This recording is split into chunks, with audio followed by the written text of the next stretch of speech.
Okay, good morning all of you. Let's get started and let's go through the method that we already covered, working stress method. What are the assumptions before we go into the limit state method? So it's all given in annexure B of IS 456. Let's go through this once again. Whatever equations that you already used for analysis of a section using working stress method to estimate its moment carrying capacity or moment of resistance, or for design purpose, whatever you have done so far using working stress method, whatever equations that you adopted, they're all based on these assumptions. In the methods based on elastic theory, the following assumptions shall be made. Any cross sections, at any cross section, plane sections before bending remain plane after bending. That assumption you keep in mind. Same assumption is going to be carried forward for limit state method as well. All tensile stresses are taken up by the reinforcement done by the concrete except as otherwise specified, specifically permitted. Okay. Same thing in limit state method also. And major difference is going to come here. The stress strain relationship of steel and concrete and the working loads is a straight line for working stress method. Okay, so these assumptions I just want you, or I want to go through once again to understand what is going to be the difference for limit state method. Limit state of collapse under flexure. Since we are looking at analysis and design of flexural members, we'll see that assumptions. Okay, these are given in page 69 of IS 456. So let's see these assumptions. Design for limit state of collapse in flexure shall be based on the following assumptions, or shall be based on the assumptions given below. Plane sections normal to the axis remain plane after bending. That is same as the first assumption. Maybe the wording is different. Okay. And now comes the other assumptions which are different. And this is the major assumption in limit state method. You please take a note of it. The maximum strain in concrete at the outermost compression fiber is taken as 0.2035 in bending. So you need to keep a note of this strain value 0.2035, and also you need to keep in mind this is for bending. So the maximum strain that is permitted in concrete in the outermost compression fiber is 0.2035. That is in bending. And if it is in compression, axial compression or direct compression, what it is, we'll see later. Okay. So the maximum strain in concrete in bending is limited to 0.2035.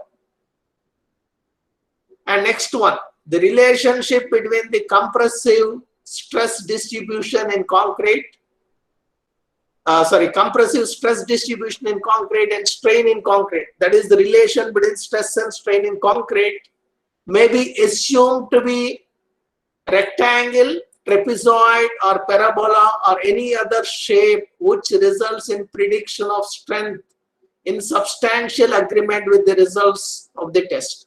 Please note that we can do experiments and get the stress strain curve, and then based on those experimental stress strain curves, code is giving what is called characteristic curve. Okay, and all that we discussed earlier as well, and that is given in figure 21 in page 69 of IS 456. This is the characteristic stress strain curve for concrete. Okay, FCK, it's going to be parabolic up to this value of strain 0.202. Thereafter, it's going to have you can say it gets flattened, and the maximum value is your FCK, characteristic strength of concrete. And then that curve, once you get this characteristic curve, code is or some correction is applied on that 0.67 FCK. And FCK, you know what it is, characteristic strength obtained by testing the cubes, compressive strength, strength of the cubes. And once you get this FCK value, or once you know the grade of concrete, you know what is FCK value, then you can get this curve. And during at the time when we are discussing about the stress strain behavior of concrete, we discussed enough on this. And Professor Amlan also commented about the way these curves are. Okay, you can see here this slope, initial slope is changing, and some discussion also, or some comments he made about it. Okay, recall all those comments. And now this is from this characteristic curve, this second curve, or let me think this is not. Anyway, this second curve is obtained by actually multiplying this one with a factor 0.67. What is this 0.67? Where it is coming? And this is all given in your explanatory notes in your IS or SP24. SP24 explanatory notes, it is given. Okay. And what is that 0.67 factor? Earlier also I discussed about it. Let's go through that once again for completeness. Okay. This factor, that is 0.67 factor, has been introduced to account for the observed fact that the apparent strength of concrete in compression zone of beam or column at failure. So whatever strength of concrete in the real beam or column at the failure is approximately 0.85 times the cylinder strength of the same concrete. Keep a note of it. Okay. And the relation between cylinder strength and cube strength. Please note that as per IS 456, we'll be testing cubes. So the relation between cylinder strength and cube strength is 0.8. So this is whatever apparent strength of concrete in compression zone of beam or column at failure is approximately 0.85 times the cylinder strength of same concrete. So last time also I asked you to do this 0.85 times 0.8. 0.85 times 0.8, what it is?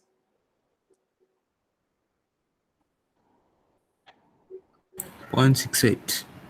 0.68 or 0.67. Okay, so code is saying, that's why it is mentioning or 0.67 times the cube strength, taking cylinder strength as approximately equal to 0.8 times the cube strength.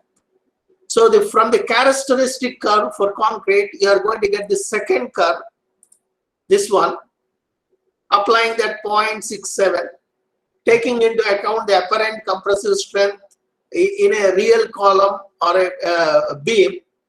Okay, in terms of this, everything is in terms of cube strength. That's why it is 0.67. If you are working, or if it is American code or some other code, they may be working with the cylinder strength, then it's going to be, this factor is going to be 0.85. Anyway, 0.67, that is how you get the second curve. On that curve, you need to apply a partial safety factor. Okay, so 0.67 FCK divided by gamma M. What is that gamma M for concrete? That is given in the third assumption. Okay, so please take a note of this this figure, or at least something you draw in your notebook.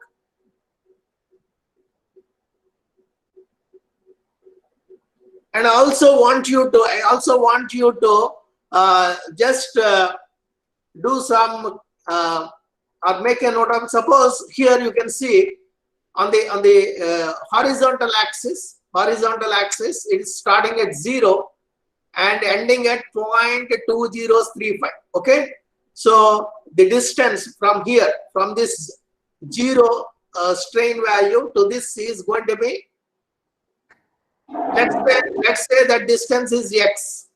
Okay, let's say this distance is x. that's not required. From here, from this point 0, from the point origin to this maximum value of strain, the value is 0.2035. And where the curve is getting flattened? At 0.202. So I want you to tell me the ratio of this from 0 to 0.202 and 0 to 0.2035. That ratio. What is that ratio?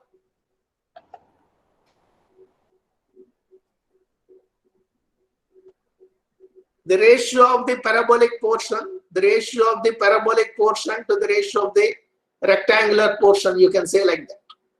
So what is that ratio? Quickly tell me, 0.202 divided by 0.2035.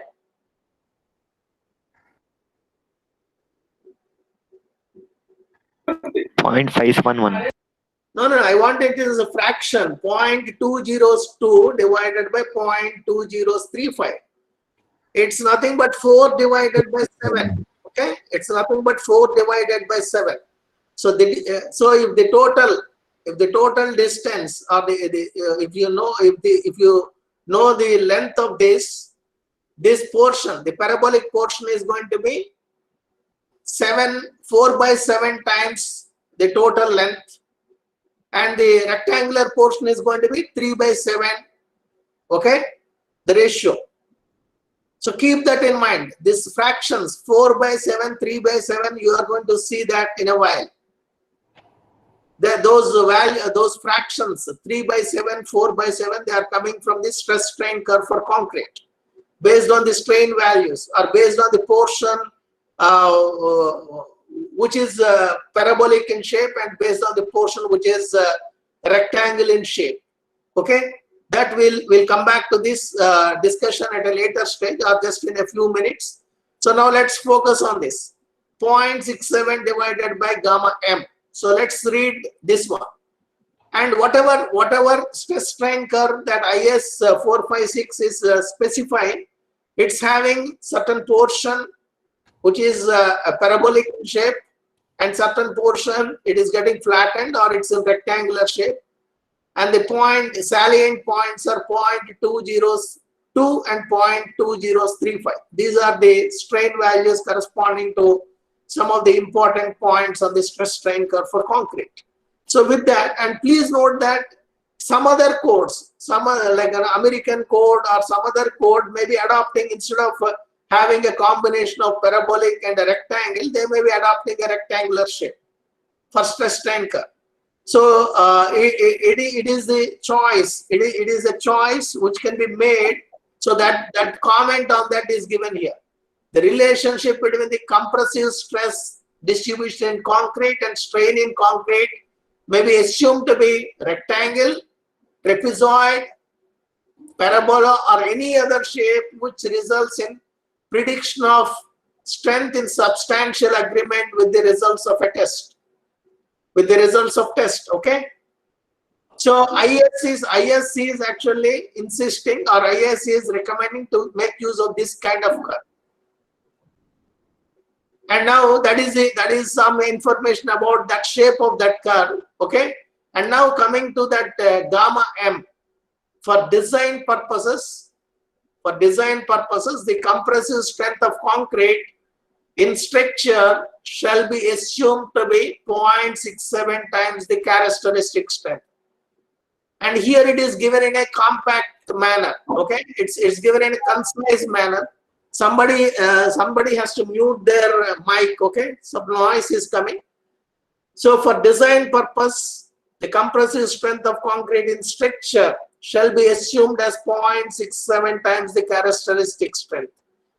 And the explanation for that is, I gave you explanation referring to SP24. Okay, and now coming to the partial safety factor gamma m for concrete. Partial safety factor gamma m 1 point is equal to 1.5 shall be applied in addition to this. This is for concrete. Okay, So that is how you get this last curve, which is going to be our design curve for design stress strain curve for concrete. So once you know FCK value, once you know the grade of concrete corresponding to 0.202 strain, you know what is the maximum or what is the stress value, this point, the point corresponding to the stress value corresponding to strain of 0.202, and also what is the stress value corresponding to 0.2035. Between those points, it's going to be flatting. It's going to be a flat curve. The stress value is going to be 0.67 FCK divided by 1.5, and the initial portion is going to be having a parabolic shape, starting with 0 at the origin, and then matching with 0.67 FCK divided by 1.5 stress value at a strain of 0.202. Okay, so this is the stress strain curve for concrete for limit state of collapse under flexion. Any questions? And what is this given in the notes, that we will see in a while. Okay, before today, before the end of today's class, you will be understanding what is this. So now let's go to the fourth assumption. Tensile strength of concrete is ignored. That is same as assumption which is made in, that same assumption is made in working stress method. Only thing is, there it is given as second assumption. Here it is given as fourth assumption. Okay. And now coming to the stresses in the reinforcement. The stresses in the reinforcement are derived from representative stress strain curve for the type of steel used. Typical curves are given in figure 23. And also we discussed enough on this, and also SP16 is nicely giving you the stress values and strain values, and also we had a discussion earlier for a steel which is not exhibiting distinct or sharp yield point, how to get this the yield strength value and other things. Okay. So typical curves are given in figure 23. For design purpose, the partial safety factor gamma m for steel, gamma m for partial safety factor for steel is 0.115 shall be applied. Partial safety factor for steel is slightly less than partial safety factor for concrete, because we have better control in the manufacturing of steel. Okay. So for concrete it is 1.5, for steel it is 1.15. So the typical stress strain curves are given here. Typical stress strain curves, and we have looked at even SP16 is nicely giving you this.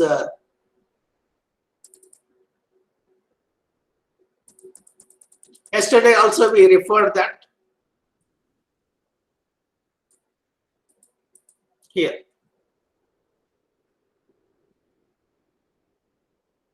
And also SP16 is having a table giving from that whatever curve we have seen, what are the salient points corresponding to what stress level, what is the strain value, inelastic strain. These are all inelastic strain. Okay.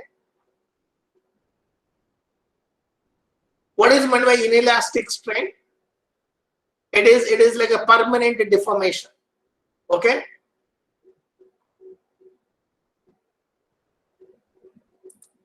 And the same thing is given in IS 456 page 70 also. Okay. So these are the stress strain curves we'll be using, or the idealized stress strain curve. Idealized stress strain curve for concrete, steel. Anyway, for completeness, this is the stress strain curve for characteristic stress strain curve for concrete, as well as design stress strain curve. Okay. And here you can see here 0.45 is there. 0.45 is nothing but 0.67 divided by 1.5. Please check it. 0.67 divided by 1.5, is it 0.45 or not? If you round it up to the second significant digit.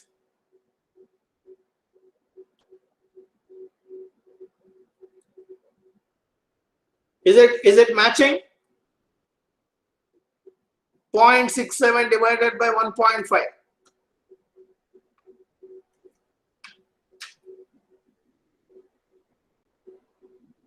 You are not answering.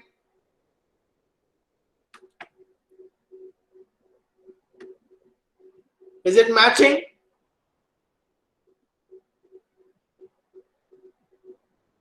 Yes, sir.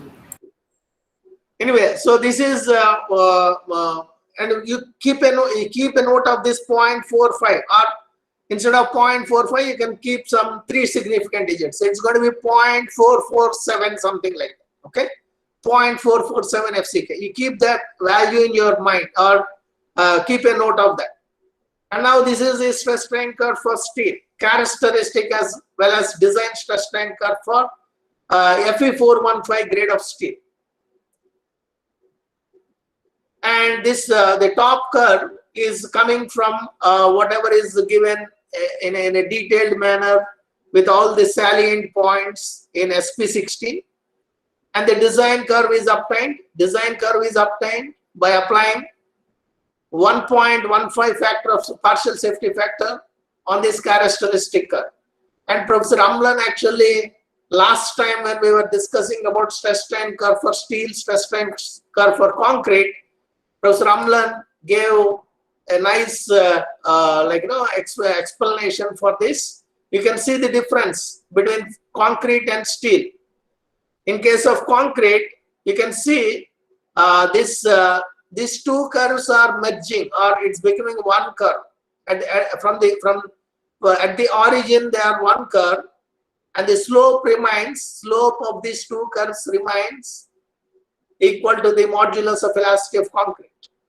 Okay, whereas here the slope is changing. The reason is why that change? If you had followed earlier lectures, you should be able to guess why that is. That explanation can be obtained from the relation FCK is equal to, or modulus of elasticity of concrete is equal to EC is equal to 5000 root FCK. When FCK changes, modulus of elasticity of concrete changes. So that is the reason. Okay. Anyway, you just go back to the previous lecture if you missed that point. Now let's come back to this one, stress strain curve for steel, and there is one important another salient point here. You make a note of this one. Epsilon y is 0.87 Fy divided by Es plus 0.202. You take a note of this. Epsilon y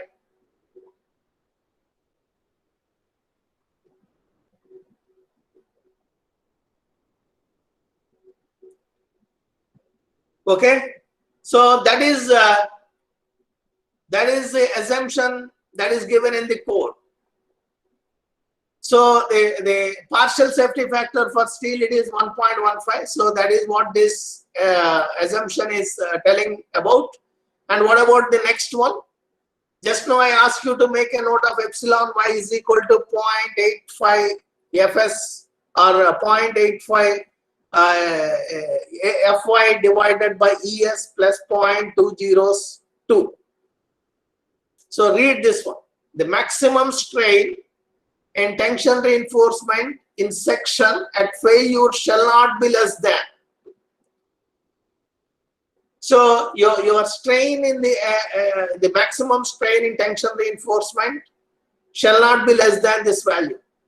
And there, whatever I asked you to note down there, it is written as 0.87 Fy. If you see what is 1 divided by 1.15, same as 0.87. Okay. So strain in tension reinforcement at failure shall not be less than this. The idea of this is let the steel in the tension region yield at the time of failure. So the idea of this is that one. So these are the major assumptions in limit state of collapse under flexion. Okay. So we'll be making use of these assumptions and then start deriving the corresponding equations for estimating the capacity of the section and also various other quantities. Any questions here? If there are no questions, let's proceed further. So let's take this one, take this section. And here only difference is the area of steel is shown as though it is smeared out. It is smeared out, or it is shown something like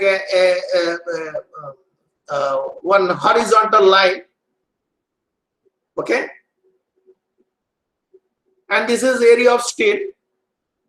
And this is a rectangular section. Width of the section is B and effective depth is D.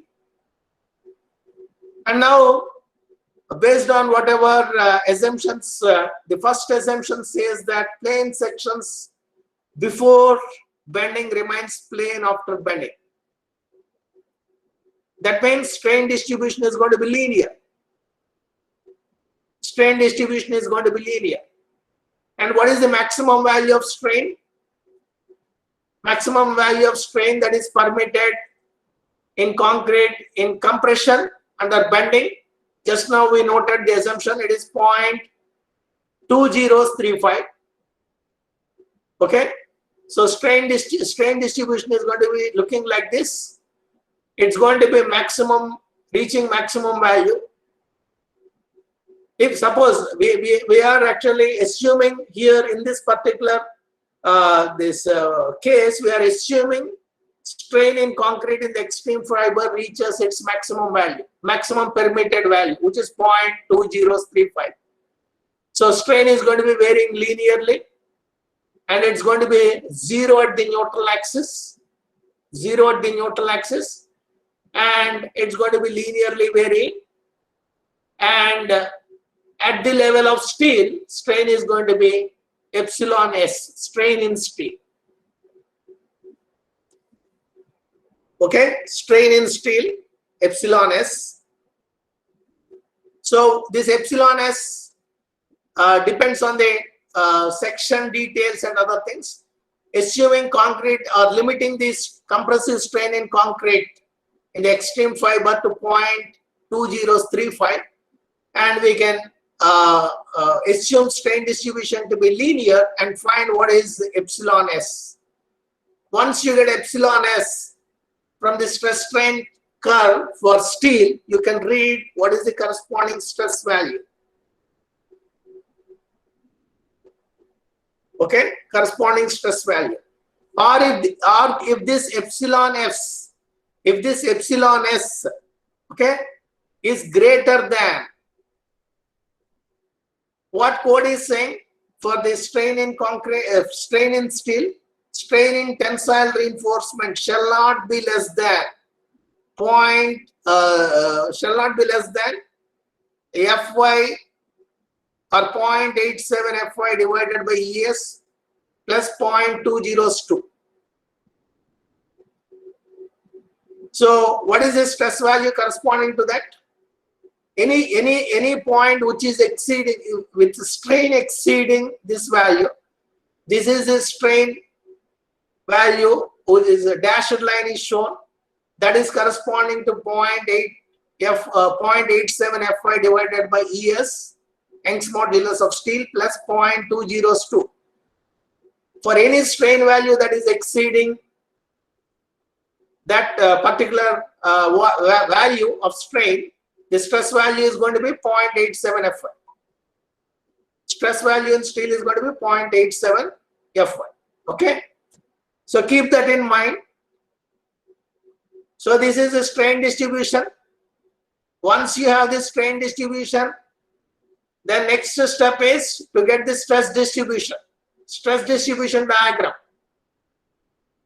And let's understand. I told you to make a note of some salient points on the stress strain curve for concrete.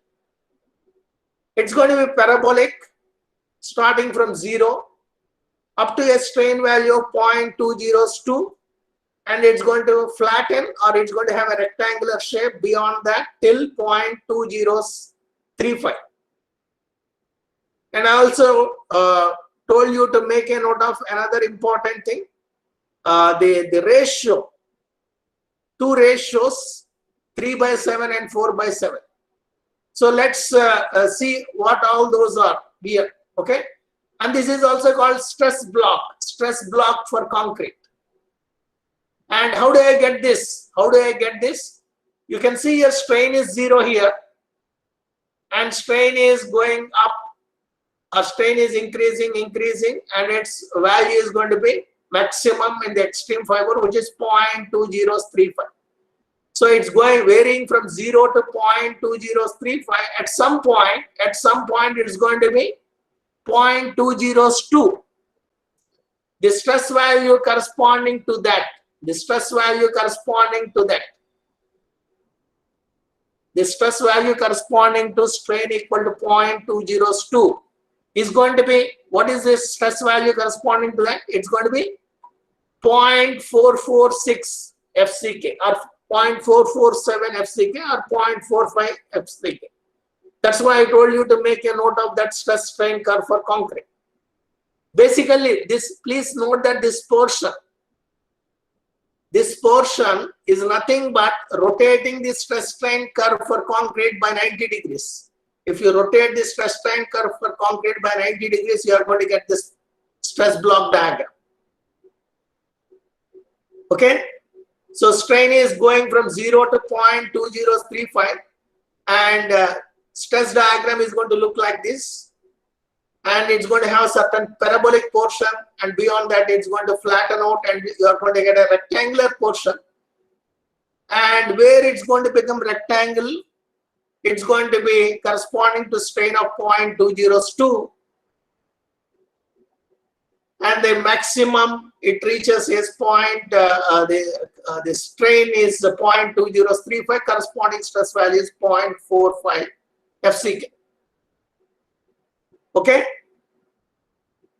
and now how do I want to find, now please note that if it is working stress method, what is the stress distribution you got for concrete? You got a nice triangle shape there, or you got a nice trapezoidal shape. And here also we have some special kind of shape, which we can split it into a parabolic shape and a rectangle shape. So we will find what is the resultant compressive force. We calculate what is the compressive force contribution from the rectangular portion, what is compressive force contribution from the parabolic portion, and then whatever you studied earlier, based on whatever the procedure you followed, based on the same procedure you can get the resultant compressive force, and also where the resultant compressive force is going to act, that also you can find. So please take a note of this stress block or stress distribution for concrete, and these quantities, that is the distance of the resultant, the distance where the resultant compressive force is going to act from the top. It is given as 0.42 XU. XU is the neutral axis depth. XU is neutral axis depth, and this value is 0.42 XU. How this value 0.42 is obtained, we'll discuss in a while. And resultant compressive force is going to be 0.36 FCK XU times B. And how this is also obtained, we'll see in a while. Okay.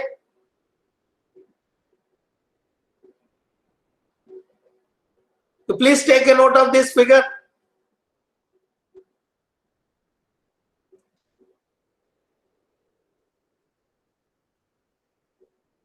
And the resultant tensile force is straightforward. Stress in steel is 0.87 Fy multiplied by area of steel. So that is going to be your tensile force.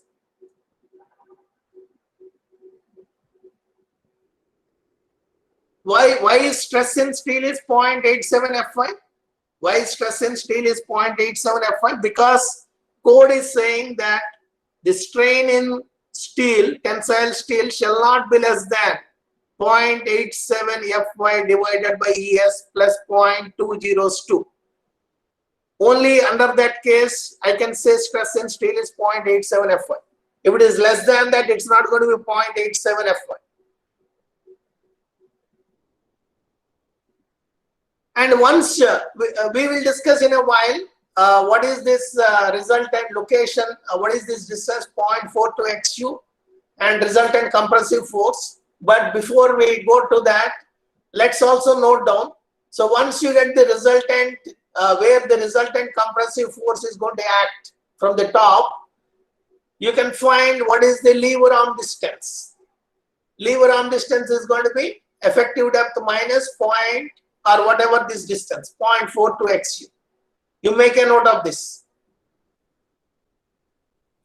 Any questions here? You need to be active, understand. If you have any clarifications required, you need to raise it at this stage. So now you understood what is the transition, or what is the difference between the working stress method and limit state method. Whatever you learned as a part of working stress method, that your understanding is going to be helpful here. But the stress strain diagram for concrete is going to be different. So your the stress distribution diagram in the compression region is also going to be different. Sir, okay. Sir, in concrete we assume maximum strain to be 0.2035. Sir, what is the maximum strain in steel which is possible, sir? No. Here, maximum strain in this code, whatever assumptions we looked at, based on that, this strain distribution diagram is drawn. Maximum permitted strain in the compression fiber in concrete under bending, it is 0.2035. So that strain is indicated here. And maximum strain, it's not saying maximum strain. It's not saying maximum strain, but it is saying strain in the steel shall not be less than. So this epsilon s this epsilon s strain in steel is assumed to be greater than 0.87 Fy divided by Es plus 0.202. And your question, what is the maximum strain in steel? Maximum strain in steel is going to depend on what is the strength of the steel. Okay, what is the strength of the steel? Corresponding value of strain. Okay, we are not talking about that. Can I just add something here? Yes. See, the steel is a ductile material. That means once it starts yielding, it can sufficiently deform. Whereas concrete is a brittle material. When it reaches its strength, beyond that, it doesn't deform too much. Now, for the limiting strength, the way the failure criterion is defined is that whenever the concrete reaches a strain of 0.0035, that is the definition of failure at this limiting case. By that time, the steel should have yielded, and hence a minimum strain in steel is specified, not a maximum limit. A minimum limit of strain is specified so that the steel goes beyond the elastic range and it is already yielding, and then only we can have what is called a ductile behavior of a section. That before the concrete starts crushing, say at 0.0035, it is assumed that the concrete will start crushing at the top fiber. During that time, the steel should have yielded. Then only we get a deformability in the section. This you will be also be observing when you do your lab course, that the bottom of the beam is deforming, whereas the top will start to crush. Okay. Any further questions? All of you, please take a note of this figure, okay? Don't think that it is available in the slide. It is better you take a note of it. And please note that here a neutral axis depth is denoted with XU.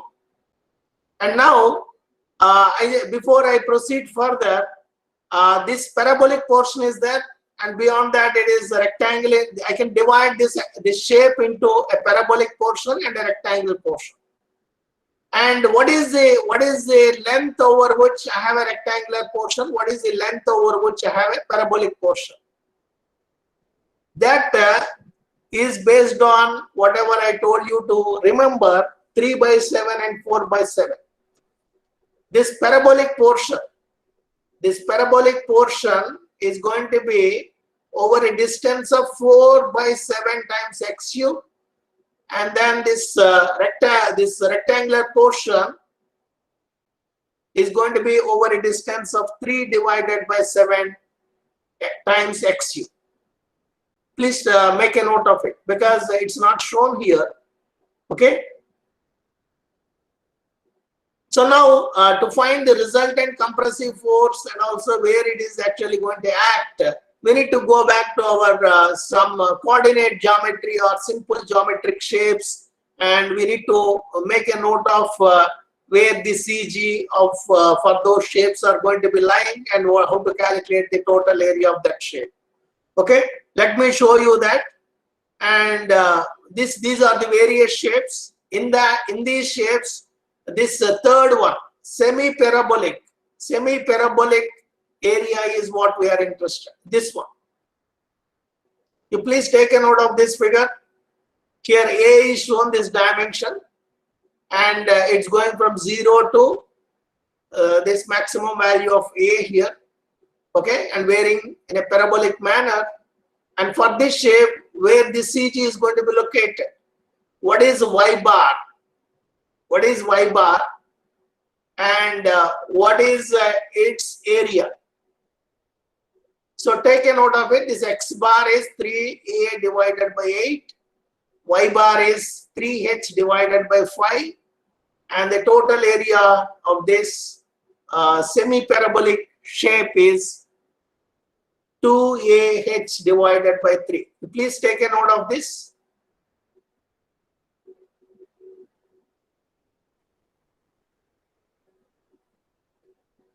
Okay.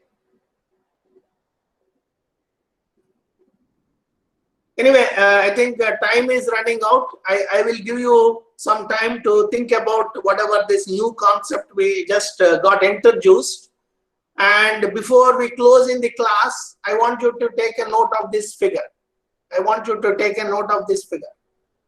This here, I told you, those these distances. Those distances are clearly indicated in this figure. You take a note of this figure.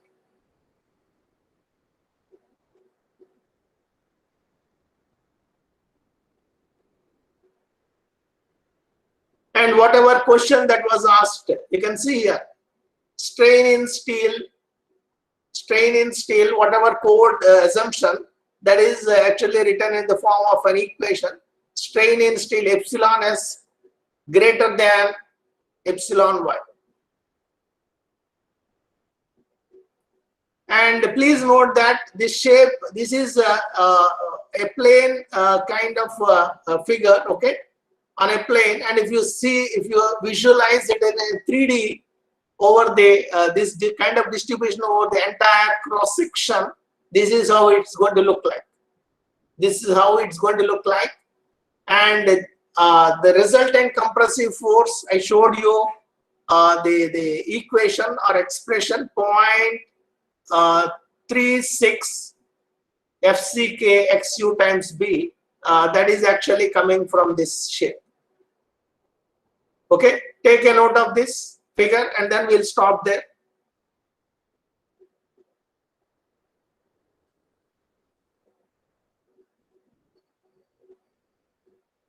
In tomorrow's class, we'll see in detail how this 0.36, if you round it off to the second significant digits, 0.36 FCK XUB, how this is obtained, and also how this location, how its location from the top 0.42 XU, that is obtained. And that is what exactly is given in your note. In IS 456, note is there here. This note is exactly giving those quantities. Area of the stress block is 0.36 FCK XU. This is area of the stress block, and if you multiply with the width of the beam, it's going to be XU times B. That is going to be total compressive force. And it's going to act, the depth of the center of compressive force from the extreme fiber in compression, it's 0.42 XU. And based on that, this is what it's shown as in the form of a plane figure. This is the stress block. Stress block is nothing but the stress distribution in concrete alone is shown here in the code book. Okay. Any questions? Professor Amlan, you want to add something? So we'll close the class and continue I just tomorrow. wish to mention that this is okay. Fine. I will just highlight the importance of today's lecture tomorrow again. Now, you want to say something here? This figure? No, not today. Tomorrow I will just at the beginning I will again highlight the importance of this StressStrain curves.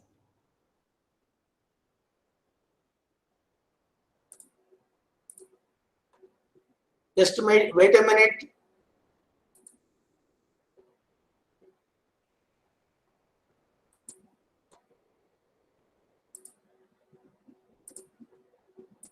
Okay, thank you.